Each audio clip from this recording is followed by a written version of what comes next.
সরকারি চাকরিতে কোটা সংস্কার নিয়ে সারা দেশের শিক্ষার্থীদের চলমান আন্দোলনে বেগম রোকেয়া বিশ্ববিদ্যালয়ের অন্যতম সমন্বয়ক আবু সাইদ পুলিশের গুলিতে মারা গেছেন।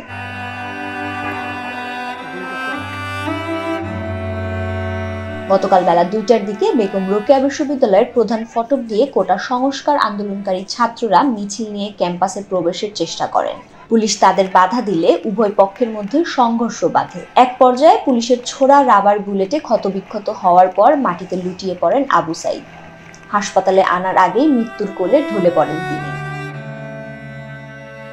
গণ অভ্যুত্থানের দিনগুলোয় যখন পাকিস্তান শাসকের গুলিতে প্রতিনিয়ত রক্ত ঝরছিল স্বাধীনতাকামী ছাত্রদের বুক থেকে, তখন রাজশাহী বিশ্ববিদ্যালয়ের তরুণ শিক্ষক শামসুজ্জোহা 17 ফেব্রুয়ারি এক শিক্ষক সভায় বলেছিলেন, আজ আমি ছাত্রদের রক্তে রঞ্জিত।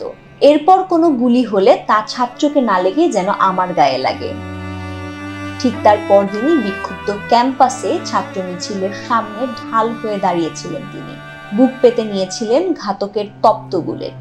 অধ্যাপক শামসুজ্জোহার শহীদ হওয়ার ৫৫ বছর পর তার আত্মনিবেদনের সেই বাণীর উদ্ধৃতি দিয়ে নিজের ফেসবুক পাতায় পোস্ট দিয়েছিলেন আবু সাইদ। তিনি লিখেছিলেন, স্যার, এই মুহূর্তে আপনাকে ভীষণ দরকার স্যার। আপনার সমসাময়িক সময়ে যারা ছিলেন তারা তো মরে গেছেন, কিন্তু আপনি মরেও অমর। আপনার সমাধি আমাদের প্রেরণা, আপনার চেতনায় আমরা উদ্ভাসিত। এ প্রজন্মে যারা আছেন আপনারাও প্রকৃতির নিয়মে একসময় মারা যাবেন, কিন্তু যতদিন বেঁচে আছেন মেরুদণ্ড নিয়ে বাঁচুন।